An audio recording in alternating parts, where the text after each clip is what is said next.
Hi everyone. So இன்றைக்கி வீடியோவில் என்ன பார்க்க போகிறோம் அப்படின்னா, சில நேரம் நம்ம பேசும்போது சொல்லுவோம், இப்போ கூட அவன் வந்து போய் பேசுகிறான், இப்போ கூட வந்து அவன் தூங்கிட்டு இருக்கான், இப்போ கூட அவன் டேப்லெட் சாப்பிட மறந்துடுறான்.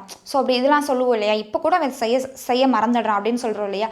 ஸோ இதை எப்படி இங்கிலீஷில் சொல்கிறது அப்படின்னா இன்றைக்கி நம்ம வீடியோவில் பார்க்க போகிறோம். ஓகே, ஸோ வாங்க வீடியோக்குள்ளே போகலாம். So see the first sentence. இப்போ கூட அவன் ஆக்டிவாக இருக்கான். எவ்வளோ வயசாச்சு, இப்போ கூட அவன் ஆக்டிவாக இருக்கான் பாரு அப்படின்னு சொல்லுவோம் இல்லையா. ஸோ இவ்வளோ சின்ன வயசில் இவ்வளோ சுறுசுறுப்பாக இருக்கான் அப்படின்னு பேசுவோம் இல்லையா. ஸோ இந்த மாதிரி சென்டென்ஸை எப்படி இங்கிலீஷில் சொல்கிறது அப்படின்னு பார்க்கலாம். ஸோ இந்த இப்போ கூட அப்படின்னு இந்த வாக்கியத்தோட தொடக்கத்திலே நம்ம யூஸ் பண்ணுறோம். அப்போது அதை எப்படி இங்கிலீஷில் சொல்லணும் அப்படின்னா ஈவன் நவ் அப்படின்னு சொல்லணும். ஓகேவா. இப்போது ஈவன் நவ் அப்படின்னு இப்போ கூட அப்படின்றதுக்கு ஈவன் நவ்னு எழுதியாச்சு. அவன் ஆக்டிவாக இருக்கான் அப்படின்றது அடுத்த சென்டென்ஸ். இது என்னன்னா, அவன் ஹாப்பியாக இருக்கான் அப்படின்னா ஹீ இஸ் ஹாப்பி அப்படின்னு சொல்லுவோம். அவன் சேடாக இருக்கான் அப்படின்னா he is sad, he is upset அப்படின்னு சொல்லுவோம். அவன் டயர்டாக இருக்கான் அப்படின்னா ஹீ இஸ் டயர்ட் அப்படின்னு சொல்லுவோம் இல்லையா. ஸோ அப்போது அவன் ஆக்டிவாக இருக்கான் அப்படின்னா ஹீ இஸ் ஆக்டிவ் அப்படின்னு சொல்லுவோம். ஓகேவா. அப்போது even now he is active, இப்போ கூட அவன் ஆக்டிவாக இருக்கான் அப்படின்னு சொல்லலாம். அடுத்து இப்போ கூட அது உபயோகத்தில் இருக்கிறது. இது வந்து என்னென்னா, ஏதாவது இந்த இப்போ ஏடிஎம் மெஷின் இந்த மாதிரியான மெஷின் இந்த மாதிரி விஷயங்களை வந்து சொல்லும் பொழுது இப்போ கூட அது வந்து யூஸில் தான் இருக்குது அப்படின்னு நம்ம சொல்லுவோம் இல்லையா. ஸோ அப்போது இதை வந்து யூஸ் பண்ணலாம். ஈவன் நவ் அது உபயோகத்தில் இருக்கிறது. இது எப்படி இங்கிலீஷில் சொல்லலாம் அப்படின்னா இட் இஸ் இன் யூஸ் அப்படின்னு சொல்லணும். ஓகேவா. So even now it is in use, இப்போ கூட அது யூஸில் தான் இருக்குது அப்படின்னு சொல்லுவோம். இப்போ கூட அந்த வாட்ச் என்கிட்ட இருக்குது, அன்றைக்கி நீ என்கிட்ட ஒரு வாட்ச் கொடுத்தல, அது இப்போ கூட என்கிட்ட தான் இருக்குது அப்படின்னு நம்ம சொல்லுவோம் இல்லையா. ஸோ அப்போ அதை வந்து எப்படி இங்கிலீஷில் சொல்லலாம் அப்படின்னா ஈவன் நவ் அப்படின்னு யூஸ் பண்ணியாச்சு. அந்த வாட்ச் என்கிட்ட இருக்குது.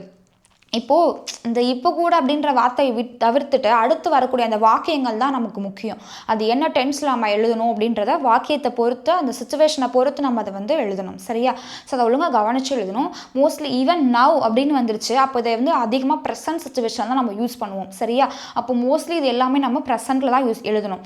ஒன்று செய்கிறான் அப்படின்னா சிம்பிள் ப்ரெசன்ட் டென்ஸில் எழுதுவோம். செய்து கொண்டு இருக்கிறான் அப்படின்னா ப்ரெசன்ட் கண்டினியூஸ் டென்ஸில் எழுதுவோம். சரியா. டன். ஸோ இப்போ பாருங்கள், அந்த வாட்ச் என்கிட்ட இருக்குது அப்படின்ற போது இது என்னென்னா, இப்போ என்கிட்ட இருக்குது அப்படின்னா மோஸ்ட்லி நம்ம என்ன யூஸ் பண்ணணும்னு நான் சொல்லியிருக்கேன், ஐ ஹாவ் அப்படின்னு யூஸ் பண்ணணும். ஐ ஹாவ் மார்க்கர் அப்படின்னு சொன்னோன்னா என்கிட்ட ஒரு மார்க்கர் இருக்குது அப்படின்னு சொல்லுவோம். ஓகேவா. இப்போ ஐ ஹாவ் அ போர்டு அப்படின்னா என்கிட்ட ஒரு போர்டு இருக்குது அப்படின்னு நான் சொல்லுவேன். சரியா. இப்போ அதே மாதிரி என்கிட்ட அந்த வாட்ச் இருக்குது அப்படின்னா ஐ ஹாவ் தட் வாட்ச், அந்த வாட்ச் அப்படின்றனால தட் வாட்ச் அப்படின்னு யூஸ் பண்ணுறோம். ஓகே. அப்போது even now I have that watch அப்படின்னு சொல்லலாம். இப்போ கூட அந்த வாட்ச் என்கிட்ட இருக்குது அப்படின்னு சொல்லலாம். அடுத்து இப்போ கூட அவன் டைமுக்கு டேப்லெட் சாப்பிட மறக்கிறான் அப்படின்னு சொல்லுவோம். அவனுக்கு என்ன வயசாகுது, இப்போ கூட வந்து அவனோட டேப்லெட்டை சாப்பிட மறக்கிறான் அப்படின்னு நம்ம திட்டுவோம் இல்லையா, பேசுவோம் இல்லையா. அப்போது இதை யூஸ் பண்ணலாம். இப்போது இப்போ கூட அப்படின்ற போது ஈவன் நவ் அப்படின்னு எழுதியாச்சு. அவன் டைமுக்கு டேப்லெட் சாப்பிட மறக்கிறான் அப்படின்னு இருக்கு. இதில் வந்து அவன் அப்படின்றது சப்ஜெக்ட், அப்போ ஹீன்னு எழுதியாச்சு. இதில் வந்து ஆக்ஷன் என்ன அப்படின்னா மறக்கிறான், அதான் ஆக்ஷன். அப்போது இதை வந்து என்ன டென்ஸில் எழுதணும், மறக்கிறான் அப்படின்னா வந்து சிம்பிள் ப்ரெசன்ட் டென்ஸில் எழுதணும். மறந்து கொண்டிருக்கிறான் அப்படின்னா தான் நம்ம வந்து ப்ரெசன்ட் கண்டினியூஸ் டென்ஸில் எழுதணும். இது சிம்பிள் ப்ரெசன்ட் டென்ஸில் தான் நம்ம எழுதுவோம். சரியா. ஸோ என்னடா simple present tense present continuous டென்ஸ்னு சொல்கிறாங்களே அப்படின்னு யோசிக்க வேணாம். டே வைஸ் வீடியோவில் வந்துட்டு நான் அந்த ஒன்றா ஒரு டென்ஸும் நான் எக்ஸ்பிளைன் பண்ணி அப்லோட் பண்ணிட்டு இருக்கேன். நீங்கள் அதை வந்து டே வைஸ் வாட்ச் பண்ணிட்டு இருக்கீங்க அப்படின்னா உங்களுக்கு அது இன்னும் ரொம்ப ஈஸியாக இருக்கும். சரியா. இல்லை எனக்கு புரியலை, அந்த டென்ஸ் நான் எனக்கு என்ன எப்படின்னு தெரிஞ்சுக்கணும், ஸ்ட்ரக்சர் என்ன அப்படின்னு தெரிஞ்சுக்கணும்னு நினச்சிங்கன்னா அதற்கான லிங்க் நான் டிஸ்கிரிப்ஷனில் கொடுக்குறேன், நீங்கள் அதை வாட்ச் பண்ணலாம். டன். இப்போது மறக்கிறான் அப்படின்ற போது ஃபர்கெட்ஸ். இது ஏன் நான் எஸ் சேர்த்துருக்கேன் அப்படின்னா உங்களுக்கு ஆல்ரெடி தெரியும், ஹீ ஷீ இட் வந்துச்சுன்னா சிங்குலர் சப்ஜெக்டாக இருந்துச்சுன்னா இந்த வேர்பு கூட நம்ம எஸ் சேர்க்கணும். அதனால் நான் இந்த இடத்துல எஸ் சேர்த்துருக்கேன். ஹீ ஃபர்கெட்ஸ் அப்படின்னு சொல்லி எழுதியிருக்கேன்.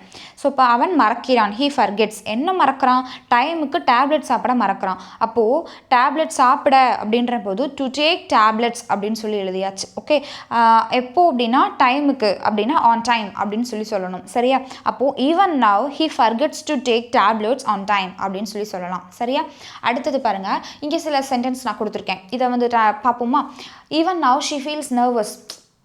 எத்தனை ஸ்டேஜ் பர்ஃபார்மன்ஸ் பண்ணியிருக்காவ, இப்போ கூட வந்து நர்வஸாக ஃபீல் பண்ணுறா பாரு அப்படின்னு நம்ம சொல்லுவோம் இல்லையா. ஸோ அப்போ வந்து even now she feels nervous. அடுத்தது even now he is at office அப்படின்னா இப்போ கூட அவன் ஆஃபீஸில் தான் இருக்கான், டைம் என்ன ஆகுது, இப்போ கூட அவன் ஆஃபீஸில் இருக்கான் அப்படின்னு சொல்லும்போது even now he is at office. Even now I am at office அப்படின்னு சொல்லலாம்.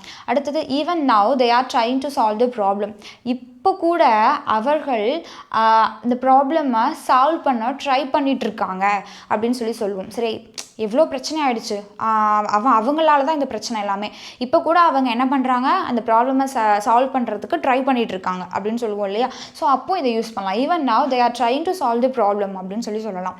அடுத்தது even now she is waiting for me at the bus stop. இப்போ கூட அவள் எனக்காக பஸ் ஸ்டாப்பில் வெயிட் பண்ணிகிட்ருக்கா, நான் போகணும் அப்படின்னு சொல்லுவோம் இல்லையா. ஸோ அப்போது even now she is waiting for me at the bus stop, I have to go now. Okay அப்படின்னு சொல்லலாம். சரியா. அடுத்தது இது வந்து வெயிட் பண்ணி கொண்டிருக்கிறாள், ஓகே, செய்து கொண்டிருக்கிறாள், காத்து கொண்டிருக்கிறாள் அப்படின்ற பொழுது நம்ம அதை ப்ரெசன்ட் கண்டினியூஸ் டென்ஸில் சொல்லணும். செயல் வந்து நடந்துட்டுருக்கு, அந்த கொண்டிருக்கிறாள்னு வந்துருச்சுனாலே இந்த வேர்பு கூட நம்ம ஐஎன்ஜி சேர்த்து எழுதணும். சரியா. அதனால் நான் she is waiting for me at the bus stop அப்படின்னு போட்டிருக்கேன். அடுத்தது even now he calls me. அவனை நான் என்கிட்ட பேசக்கூடாதுன்னு நான் சொல்லியிருந்தேன், இப்போ கூட பாரு அவன் எனக்கு ஃபோன் பண்ணுறான் அப்படின்னு நம்ம சொல்லுவோம் இல்லையா. இப்போ நம்ம வந்து even now he calls me, அவன் வந்து ஃபோன் பண்ணுறான் அப்படின்ற போது சிம்பிள் ப்ரெசன்ட் டென்ஸில் எழுதணும். ஹீ கால்ஸ் மீ, நான் இங்கே சொன்னேன் இல்லையா. ஹீ ஃபர்கெட்ஸ், அது ஹீ கால்ஸ் அப்படின்னு எழுதியாச்சு. அடுத்தது even now I support him. எவ்வளோ ப்ராப்ளம் இருந்தாலும் நான் அவனுக்காக சப்போர்ட் பண்ணுவேன், இப்போ கிரிட்டிக்கல் சுச்சுவேஷனில் இருக்கான், இப்போ கூட நான் அவனுக்கு சப்போர்ட் பண்ணுறேன் அப்படின்னு சொல்லி நம்ம அதை சொல்லுவோம். அப்போது even now I support him, இப்போ கூட நான் அவனுக்கு சப்போர்ட் பண்ணுறேன். Even now he supports me, இப்போ கூட அவன் எனக்கு சப்போர்ட் பண்ணுறான் அப்படின்னு சொல்லலாம். அடுத்தது உங்களுக்கு 2 சென்டென்ஸ் நான் கொடுத்துருக்கேன். இந்த 2 சென்டென்ஸை இங்கிலீஷில் ட்ரான்ஸ்லேட் பண்ணி கமெண்ட்டில் ஆன்சரை சொல்லுங்கள். ஸோ இந்த டாபிக் ஃபுல்லாக உங்களுக்கு ரொம்ப யூஸ்ஃபுல்லாக இருந்திருக்கும் நம்புறேன். யூஸ்ஃபுல்லாக இருந்துச்சு அப்படின்னா உங்களோட ஃப்ரெண்ட்ஸ்க்கு ஷேர் பண்ணுங்கள். இங்கே கொடுத்துருக்க இந்த 2 சென்டென்ஸுக்கு பாருங்கள். இந்த இப்போ கூட அப்படின்றதுக்கு ஈவன் நவ் யூஸ் பண்ணுவீங்க. பட் ஆனால் அந்த கமாக்கு அடுத்து வரக்கூடிய அந்த வாக்கியத்தை ஒழுங்காக கவனித்து அது என்ன டென்ஸுன்றதை வந்து கரெக்டாக எழுதுங்க. இங்கே அவள் மொபைல் யூஸ் பண்ணிகிட்டு இருக்கா அப்படின்ற போது அந்த இடத்துல ஆக்ஷன் என்ன அப்படின்னா யூஸ் பண்ணிகிட்டு இருக்கா, அதுதான் ஆக்ஷன். ஓகேவா. இது வந்து பண்ணி கொண்டிருக்கிறாள், செய்து கொண்டிருக்கிறாள் அப்படின்னு சொல்லும் பொழுது நம்ம ப்ரெசன்ட் கண்டினியூஸ் டென்ஸில் எழுதணும். அப்போது நம்ம வேர்பு கூட ஐஎன்ஜி சேர்த்தணும். சரியா. அப்போது அதில் வேர்பு என்ன அப்படின்னா யூஸ் கூட ஐஎன்ஜி சேர்த்து எழுதணும். சரியா. டன். இது என்ன அப்படின்னா அவன் எனக்கு டெக்ஸ்ட் பண்ணுறான் அப்படின்னு சொல்லியிருக்கு. இது வந்து பண்ணிக்கிட்டு இருக்கான் அப்படின்னா செய்து கொண்டிருக்கிறாள், இது ப்ரெசன்ட் கண்டினியூஸ் டென்ஸ். இது வந்து பண்ணுகிறான், செய்கிறான் அப்படின்றது இது வந்து சிம்பிள் ப்ரெசன்ட் டென்ஸ். இந்த ஃபார்மேட்டில் வந்து இது எழுதணும். ஓகேவா. இதில் ஆக்ஷன் என்ன, டெக்ஸ்ட் பண்ணுறான், டெக்ஸ்ட் அதுதான் வந்து வேர்பு, ஆக்ஷன் வேர்டு. சரியா.